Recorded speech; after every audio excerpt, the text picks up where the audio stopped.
Hello class eighth, कैसे हैं आप? ओके, चलिए आज हम नया चैप्टर शुरू कर रहे हैं, कंबशन एंड फ्लेम। ओके, इससे पहले चैप्टर कंप्लीट कर चुके हैं और आई होप कि आपने उसका होमवर्क भी किया होगा। ठीक है, चलिए। तो we use different kinds of fuels for various purposes at home, industry and running automobiles। देखिए, जनरली होता क्या है, हम घर में इंडस्ट्री मीन्स फैक्ट्री वगैरह या फिर आने जाने के लिए कई प्रकार का फ्यूल यूज़ करते हैं। ठीक है ना, जैसे घर में हम लोग सीएनजी वगैरह का एलपीजी यूज़ करते हैं।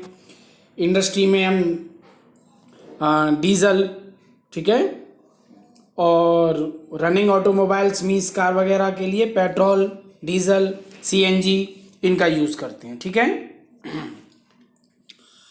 तो what fuels are use in running automobile, तो ये तो हम सब सीख चुके हैं। देखिए, तो आपकी लिस्ट में ये भी चीज़ें हो सकती हैं, जैसे वुड है, कोल है, चारकोल है, पेट्रोल है, डीजल है, सीएनजी। ठीक है, कहीं कहीं आज भी कोयला जलाया जाता है। इंडस्ट्री में तो खैर यूज़ होता ही है, लकड़ी भी जलाई जाती है गाँव में। ओके, तो you are familiar with the burning of a candle. अब देखिए, जनरली आपने कैंडल जलते हुए देखी होगी। ठीक है, अब हम कोयला जलाएं, ठीक है, और कैंडल जलाएं, तो दोनों में अंतर क्या है? ठीक है, तो हाँ, शायद आप सही सोच रहे हो, कैंडल से फ्लेम आती है, ठीक है ना, लेकिन कोयले से फ्लेम नहीं आती। ठीक है, तो ऐसे बहुत सारे आपको मटेरियल्स मिल जाएंगे जो बिना फ्लेम के जलते हैं। ठीक है, तो let us study the chemical process of burning and the type of flame produced during this process. Okay, तो हम अब ऐसा केमिकल प्रोसेस की वजह से होता है, तो वो केमिकल प्रोसेस क्या है और किस टाइप के फ्यूल्स हैं जो किस टाइप की फ्लेम के साथ जलते हैं, इसके बारे में सीखेंगे। तो सबसे पहले हम सीखेंगे व्हाट इज कंबशन। ओके, तो यदि हम कंबशन की बात करें तो देखिए, मैग्नीशियम रिबन को हमने 7th क्लास में जलाने का जो प्रोसेस था, जहाँ मैग्नीशियम ऑक्साइड बनता है, आपने देखा होगा मैग्नीशियम रिबन को उससे सैंड पेपर से रगड़ के हम उसे साफ करते हैं, फिर उसे जलाते हैं, तो मैग्नीशियम ऑक्साइड बनता है। और एक एक्टिविटी भी आपने पढ़ी होगी कि मैग्नीशियम ऑक्साइड को वाटर में घुलने के बाद वो बेसिक हो जाती है। ठीक है, और उसका हम लिटमस टेस्ट करते हैं। ठीक है, ओके, तो उसके जलाने पर क्या प्रोड्यूस होता है? Heat and light. ओके, तो यहाँ पर वही एक्टिविटी हम एक चारकोल के टुकड़े के साथ करेंगे। उसको आप पेयर ऑफ टोंग्स उसे पकड़ लें चिमटी से और इसे हम फ्लेम के पास ले जाएं। ठीक है ना, तो आप क्या ऑब्जर्व करोगे, आपको क्या दिखाई देगा? तो हम देखेंगे कि वो जलने लगता है चारकोल।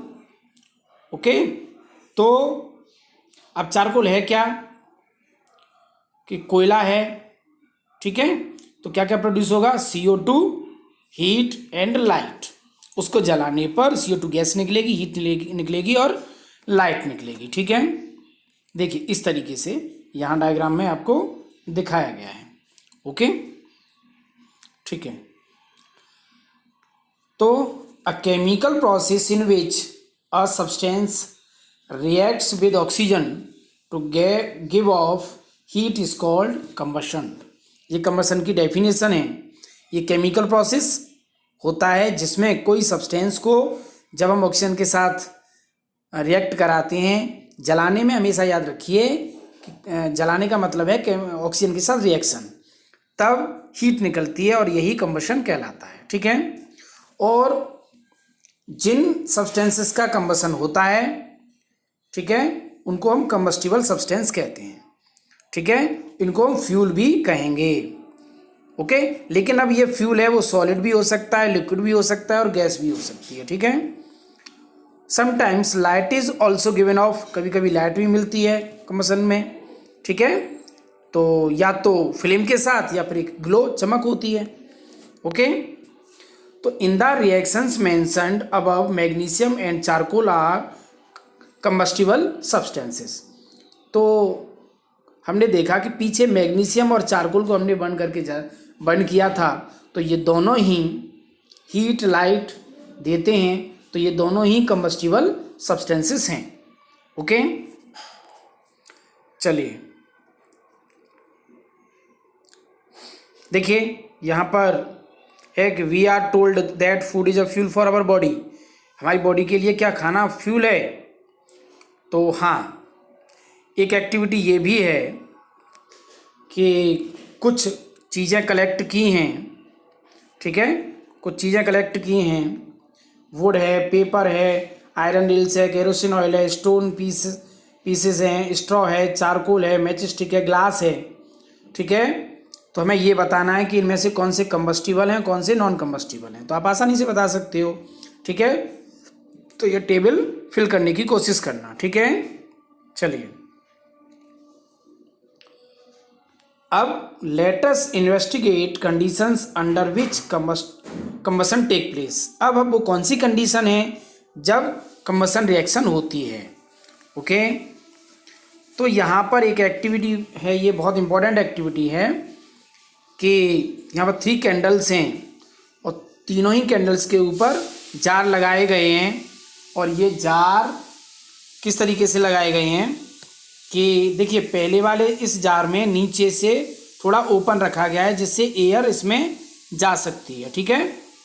और दूसरे में भी एयर नीचे से तो बंद कर दिया, लेकिन एयर थोड़ी बहुत जा रही है, लेकिन यहाँ बिल्कुल एयर ना ऊपर से ना नीचे से नहीं जा रही, ठीक है।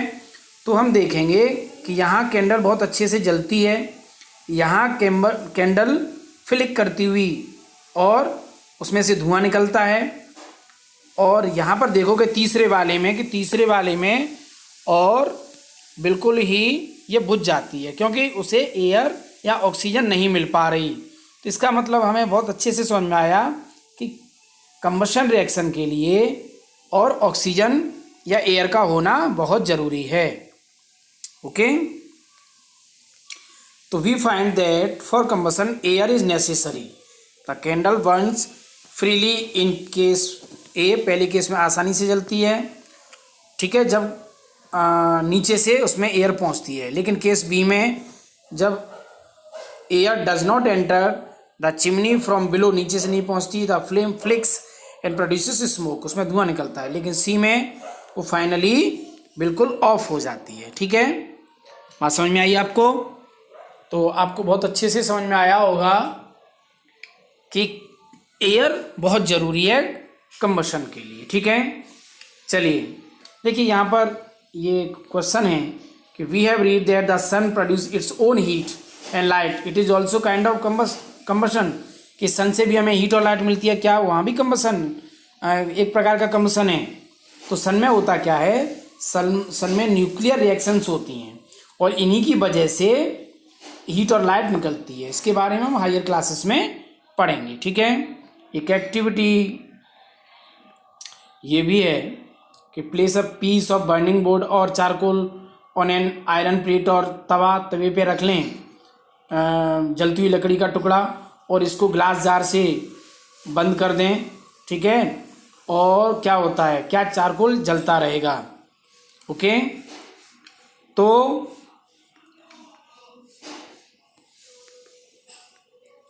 You might have heard that when the clothes of a person catch fire, आपने देखा होगा किसी आदमी के कपड़ों में आग लग जाती है तो होता क्या है, the person is covered with a blanket, तो उसे ब्लैंकेट से ढक दिया जाता है, ठीक है, आग को बुझाने के लिए। ऐसा क्यों? तो ऐसा इसलिए ये दिखाया गया है क्योंकि जो कंबल है वो एयर को रोक देता है, ठीक है। तो यहाँ पर आप देखेंगे, now recall some of the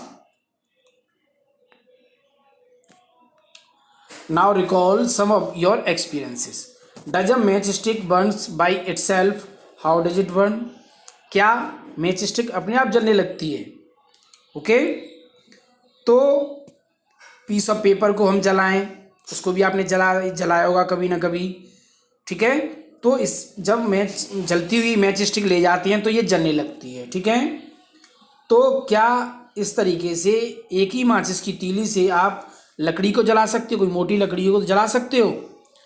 तो पीस ऑफ पेपर तो जलने लगता है, या फिर जैसे हमें केरोसिन ऑयल या पीस ऑफ पेपर क्यों डालना पड़ता है? लकड़ी जलाने के लिए। मतलब लकड़ी जलाने के लिए हम क्या करते हैं, उस पर तेल डालते हैं या कागज़ों में पहले आग लगाते हैं, ठीक है ना, तब लकड़ी में आग लगती है। ओके, तो have you heard of forest fire? या आपने फॉरेस्ट फायर के जंगलों में आग लग जाती है उसे देखा होगा। होता क्या है कि वहाँ जो घास होती है तो बहुत ज़्यादा गर्मी की वजह से पहले छोटी जो घास के सूखी घास होती है उसमें आग लग जाती है और उसके बाद पूरे जंगल में आग लग जाती है, ठीक है। तो do these experience tell you that different substances catch fire at different temperature? तो ये बहुत सारी चीज़ें जो हमने ऊपर पढ़ी इनसे हमें एक बहुत अच्छे से समझ में आ गया है कि अलग अलग चीज़ों को जलने के लिए अलग अलग टेम्परेचर की ज़रूरत पड़ती है। तो यहाँ से आप नोट करेंगे, बहुत इंपॉर्टेंट है, the lowest temperature at which a substance catches fire is called its ignition temperature.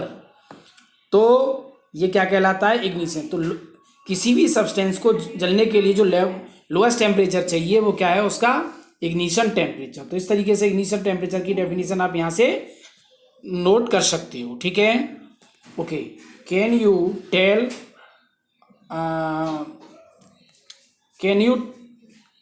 Tell now why a match stick does not catch fire on its own at room temperature? लेकिन match stick है, माचिस की तीली है, room temperature अपने आप उसमें आग नहीं लगती, ठीक है। तो कब जलना शुरू करती है? जब उसे हम रगड़ते हैं। ओके, तो ऐसा होता क्यों है? क्योंकि रगड़ने पर ही वो अपना इग्निशन टेम्परेचर अटेन कर पाती है। रगड़ने पर ही उसका इग्निशन टेम्परेचर जो लोएस्ट टेम्परेचर है वो उसे मिलता है, तब वो जलना शुरू करती है, ठीक है। चलिए, कल हम बात करेंगे नेक्स्ट वीडियो लेक्चर में मैच स्टिक की हिस्ट्री के बारे में। ओके, तब तक ये नोट्स बनाइए प्रॉपर, बार बार वीडियो देखिएगा। Okay, thank you.